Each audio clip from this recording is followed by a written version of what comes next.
अस्सलाम वालेकुम ख़वातीन और हज़रात, उम्मीद करता हूँ कि आप सब लोग ठीक ठाक खैरियत से होंगे। आप सबकी खैरियत नेक मतलूब है और मुझे उम्मीद है कि आप भी हमारी खैरियत के लिए दुआएं करते रहेंगे। और ये जो सकील गुफ्तगू मैं कर रहा हूँ और जो वजह है उसकी वो ये है कि एक ज़बान है जो हम सब की कौमी ज़बान है, रोज़मर्रा की ज़िंदगी में भी इस ज़बान का हम इस्तेमाल करते हैं।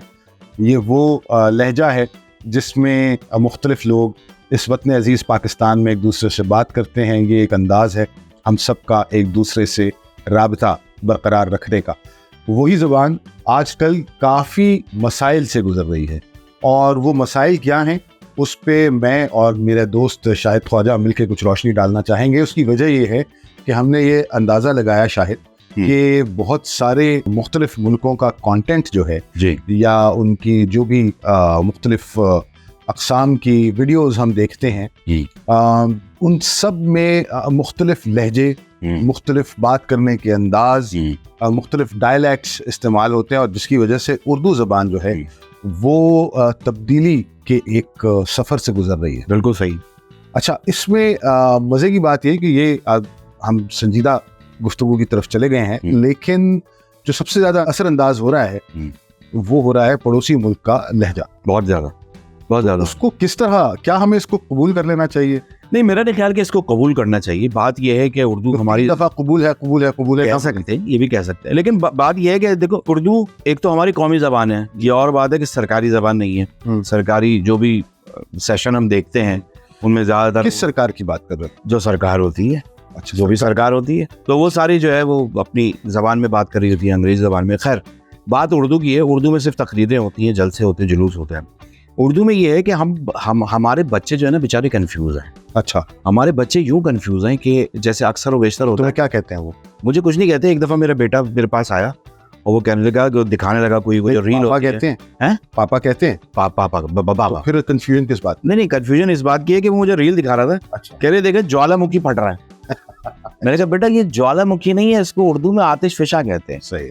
और फिर वो स्कूल में लैंग्वेज होती है, मैंने बोला, उसने बोला, वो बोल रहा था, वो मैंने कहा बोलियां बेटा जानवरों की होती हैं, इंसान कहता है। सही। और कोई अजीम आदमी हो तो वो फरमाता है, जैसे कायदे आज़म ने फरमाया। गोरे ने कहा था कि man is a social animal, तो इंसान भी जानवर ही है। जानवर तो है बिल्कुल, और आजकल तो काफी जानवरों वाली हरकतें। जी बिल्कुल जानवर है। और इसकी तस्दीक ऐसे है कि अभी पिछले दिनों, कुछ दिनों पहले की बात है। अच्छा, आपने इंसान के जानवर होने की तस्दीक भी कर दी? तस्दीक कर दी, पिछले दिनों की बात है। मतलब कुछ दिनों पहले खबर भी चली और वो ये थी कि वो डाकू बाप बेटे से कुछ थैला लूट रहे थे। 10 लाख रुपए उन्होंने बैंक से निकाले, तो बाप को तो उन्होंने ऑन द स्पॉट ही अच्छा ठीक समझ के जी। और जो बेटा है वो जख्मी है। तो वो थैले में सिर्फ 3 लाख रुपए पड़े थे, इन्होंने थैला कहीं दूर फेंका था। वो 3 लाख रुपए तो डाकू उठा के ले गए। ओके। वो जो 7 लाख रुपए जमीन पे बिखरे हुए थे, किसी ने उन जख्मी की या जो डिसीज थे उनकी मिजाज पुरसी नहीं की, एम्बुलेंस नहीं बुलाई, लोग पैसा लूटने में लग गए।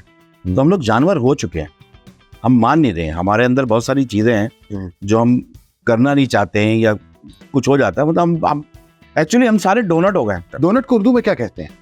डोनट को गुच्छा ही कहते होंगे क्योंकि गुच्छे जैसा बना होता है वो। ठीक है। हाँ, इससे आगे तफसील दे नहीं सकता मैं। सही है, मतलब आजकल तो तफसील। तो उर्दू जबान जो है ना, उर्दू जबान में अब बच्चा हमारा ये कंफ्यूज हो जाता है कि जब हम स्कूल में उर्दू पढ़ रहे होते हैं ना, तो इतनी सकील उर्दू उसको दी जाती है, बताई जाती है कि गालिब के शेर, इकबाल के शेर, वो फारसी भी उसमें मिली भी होती है, तो वो बच्चे कैसे निकल रही होती है ऊपर से।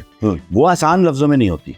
सही। लेकिन जब वो आम जिंदगी में आता है तो बड़ी आसान सी बात चल रही होती है। और उर्दू खाली यहाँ नहीं होती, जो जब मेरा या आपका भी इत्तेफाक रहा है, बहुत सारे दूसरे ममालिक में जहाँ में पाकिस्तानी मिलते हैं या जहाँ पाकिस्तानी तादाद में होते हैं, उस इलाके में भी सबसे ज्यादा उर्दू बोली जाती है। जैसे कि अमेरिका का एक शहर है ह्यूस्टन, वहाँ मतलब वो आप समझ लो कि वो पाकिस्तान का लांडी है। कितने पाकिस्तानी है वहाँ पे। वाह। अंग्रेज भी उर्दू बोल रहा है। वाह, क्या बात है, तुमने बताया नहीं, मैं तो अभी ह्यूस्टन से होके आ रहा। अच्छा, ह्यूस्टन से होके आ रहा हूँ, मैं तो वहीं से गुजरता हूँ, उससे आगे है मेरा घर। सही है। तो वो ये वाली बात भी है। तो कायदाबाद को क्या कहते हैं? कायदाबाद को पता नहीं, हो सकता है सैन फ्रांसिस्को कहती हूँ। ओह माय गॉड, तो ऊंचा ही नीचा ना। तो बात ये है कि उर्दू में बहुत सारे पहले के शायर और अभी के शायर आए और सबने कोशिश की अपने तौर पे, लेकिन हम उर्दू को फोकस नहीं करते। हमारे जो ड्रामे हैं उनमें भी जो है ना उर्दू के तलफ़ुज़ पे इतना ध्यान नहीं दिया जाता। और उसकी वजह क्या है? उसकी वजह मैं ये समझता हूँ कि जो पहले के जो रेडियो के हमारे जो प्रोड्यूसर हुआ करते थे, रेडियो पाकिस्तान के या हमारे वो प्रोड्यूसर जो पाकिस्तान टेलीविजन पे सदाकारी के शोबे में जो लोग मौजूद थे वो बहुत ही कमाल के लोग थे और उबूर रखते थे जबान पे।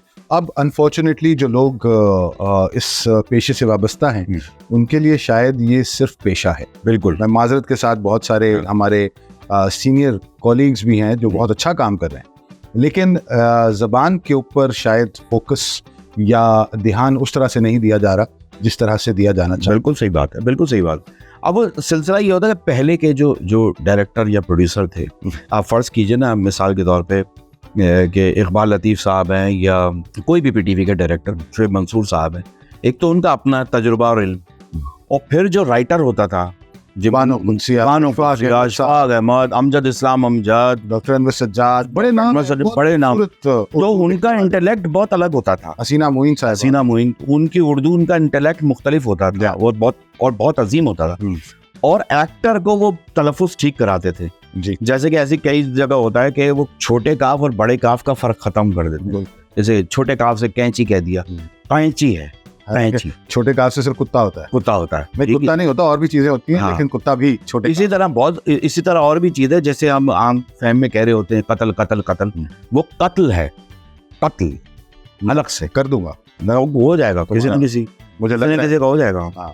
तो वो उसमें उस वक्त जो है ना उस तवज्जो दी जाती थी कि आपका तलफ़ुज़ अच्छा हो। तो जैसे आजकल अक्सर न्यूज़ एंकर्स किताबचा को कुत्ता बच्चा कह जाते हैं। हाँ बिल्कुल। तो इसकी वजह यह है कि तालीम पर तो फोकस होगा, लेकिन उर्दू पर उस तरह से फोकस नहीं है। बिल्कुल, हम इस तरह से इस जबान की तरवीज के ऊपर ध्यान नहीं दे रहे जिस तरह हमें देना चाहिए। बिल्कुल सही बात। और उर्दू की एक और जो बड़ी खास बात है शायद वो ये है कि ये बड़ी तहजीब याफ्ता जबान है।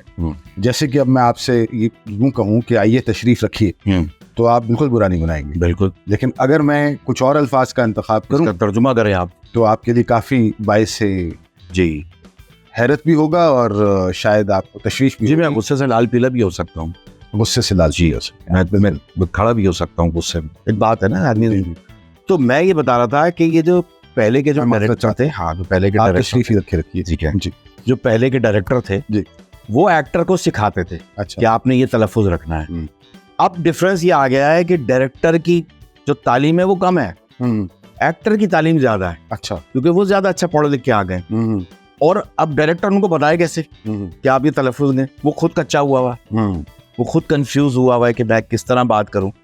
बात ये कि उर्दू को कम से कम, चले इतना अगर शकील ना भी करें, कम से कम इस हद तक ज़रूर रखना चाहिए उर्दू को, घरों में भी बाहर भी, कि आदमी के लबो लहजे से ये पता चले कि ये बाकायदा उर्दू बोली जा रही है। जी हाँ बिल्कुल। मैं चाहूँगा कि यहाँ हम कुछ चीज़ों की निशानदेही ज़रूर करें। जैसे उमूमन हम ये कहते हैं मैंने ये करा, तो मेरे ख्याल में उर्दू के अंदर जो जुमला साजी है उसमें लफ्ज़ करा कहीं मैंने तो आज तक नहीं देखा। बिल्कुल हकीकत ही है ही नहीं याफ्ता गुफ्तगू में, या मैंने बोला। हाँ। और फिर हमने क्या किया है कि और ज़बानों को भी इसमें शामिल कर लिया है। और जैसे हम बात करते हैं सड़कों की तो हम कहते हैं रोड्स, लेकिन उमूमन हम जब उर्दू में ये बात कहेंगे तो हम कहेंगे रोडों पे आज रश बहुत है। रोडों पे रश, तो रोडें नहीं होती, या तो सड़कें होती हैं या रोड्स होती हैं। अनाउंसमेंट हो रही है स्कूल में, पेरेंटों से गुजारिश है कि वो तशरीफ रखें। अच्छा ठीक है, तो वो शुक्र है उन्होंने वहाँ तशरीफ कहा, वरना कुछ भी कह सकते थे। तो ये अब अजीब एक सिलसिला चल पड़ा है कि वो ये है कि उर्दू ज़बान का जो है ना बड़ा बुरा इस्तेमाल किया गया है और उसकी बड़ी टांग तोड़ी गई है। हालांकि ये बात दुरुस्त है कि ये खुद एक लश्करी ज़बान है और कई ज़बानों का मुरक्कब है। इसमें तुर्की ज़बान के भी अल्फाज हैं, क्योंकि लफ्ज़ उर्दू इटसेल्फ तुर्की ज़बान से आया है और उसका मतलब होता है लश्कर। और इसी तरह इसमें संस्कृत के अल्फाज हैं, इसमें अरबी के अल्फाज हैं, फारसी के बहुत हैं, फारसी के तो बहुत अल्फाज हैं, फारसी का तो बहुत ज़्यादा। यानी हमारा जो कौमी तराना है वो तकरीबन 90-85% जो है वो फारसी में। उस पूरे तराने में सिर्फ एक लफ्ज़ उर्दू में है। क्या? कौन सा है? वो कौन सा है बताओ। मुझे याद नहीं है ना। तुम्हें याद नहीं है, ठीक है, चलो मैं भी याद करके बताऊंगा। एनीवे, आपको पता है तो आप बताइए कि वो कौन सा लफ्ज़ है जो उर्दू में है हमारे कौमी तराने के अंदर।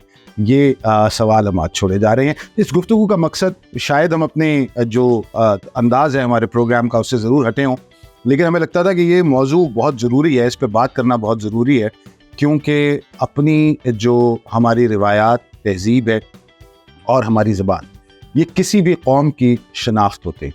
तो अगर आप अपनी शनाख्त में तब्दीली करने की कोशिश करेंगे तो सोचिए आप क्या बन जाएंगे।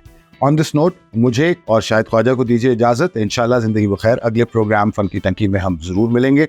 हमारे चैनल को ना आपने लाइक करना है ना सब्सक्राइब करना है, क्योंकि ऐसा करेंगे तो और अच्छा कंटेंट भी आपको मिलता रहेगा। लेकिन अच्छा कंटेंट आपने देखना कहाँ है। अल्लाह हाफ़िज़।